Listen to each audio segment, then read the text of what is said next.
Hi, നമസ്കാരം.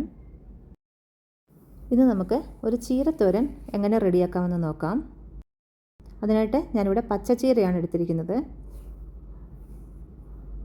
ഇനി നമുക്ക് ഇതിലേക്കായി കുറച്ച് തുവരപ്പരിപ്പ് വേണം. ഞാനിവിടെ ഒരു പിടി തുവരപ്പരിപ്പ് എടുത്തിട്ടുണ്ട്. ഇനി നമുക്ക് അത് നന്നായി ഒന്ന് വാഷ് ചെയ്ത് ഒന്ന് കുക്ക് ചെയ്തെടുക്കണം. തുവരപ്പരിപ്പ് കുക്ക് ചെയ്യുമ്പോൾ നമ്മൾ ശ്രദ്ധിക്കേണ്ട ഒരു കാര്യമുണ്ട്. ഓവറായിട്ട് വെന്തുടഞ്ഞു പോകരുത്.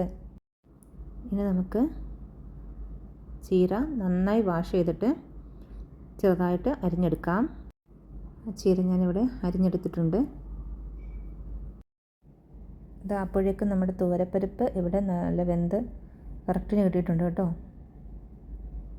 ഈ ഒരു പരുവം മതി കേട്ടോ, ഓവറായിട്ട് വെന്ത് പോകാൻ പാടില്ല. ഇനി നമുക്ക് ഒരു പാനിലേക്ക് അരിഞ്ഞു വെച്ചിരിക്കുന്ന ചീര ഇട്ട് കൊടുക്കാം.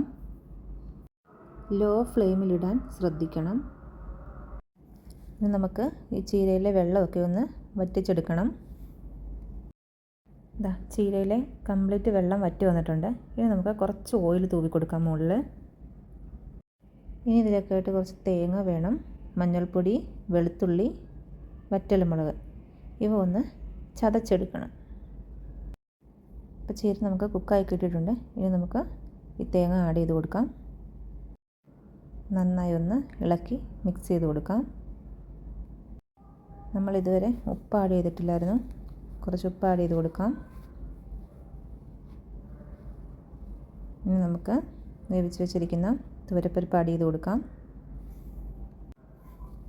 നന്നായി ഇളക്കി യോജിപ്പിച്ചെടുക്കാം. ഇനി നമുക്ക് ഒരു പാനിലേക്ക് വെളിച്ചെണ്ണ ഒഴിച്ചു കൊടുക്കാം. കടുക് ഇട്ട് കൊടുക്കാം. കുറച്ച് ഉഴുന്ന് പരിപ്പ് ആഡ് ചെയ്ത് കൊടുക്കാം.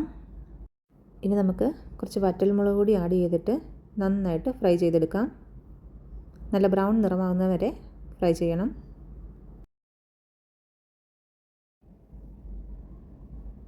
നന്നായിട്ട് ബ്രൗൺ നിറമായിട്ട് മൊരിഞ്ഞ് വരണം. അപ്പോഴത്തേക്ക് നമുക്ക് ഫ്ലെയിം ഓഫ് ചെയ്യാം. ഇനി നമുക്ക് നമ്മുടെ വെന്ത് ഇരിക്കുന്ന ചീരയിലേക്ക് ആഡ് ചെയ്ത് കൊടുക്കാം. ഇനി നമുക്ക് നന്നായിട്ടൊന്ന് മിക്സ് ചെയ്തെടുക്കാം. അപ്പോൾ നമ്മുടെ ചീരത്തോരൻ ഇവിടെ റെഡി ആയിട്ടുണ്ട്. ഒട്ടും കുഴഞ്ഞു പോകാതെ നല്ല അടിപൊളിയായിട്ട് നല്ല ടേസ്റ്റി ആയിട്ടുള്ള ചീരത്തോരൻ ഇവിടെ റെഡി ആയിട്ടുണ്ട്. ഇങ്ങനെ ചെയ്ത് നോക്കിയിട്ടില്ലാത്തവർ ഇങ്ങനെയൊന്ന് ചെയ്ത് നോക്കിയിട്ട് അഭിപ്രായം പറയണേ.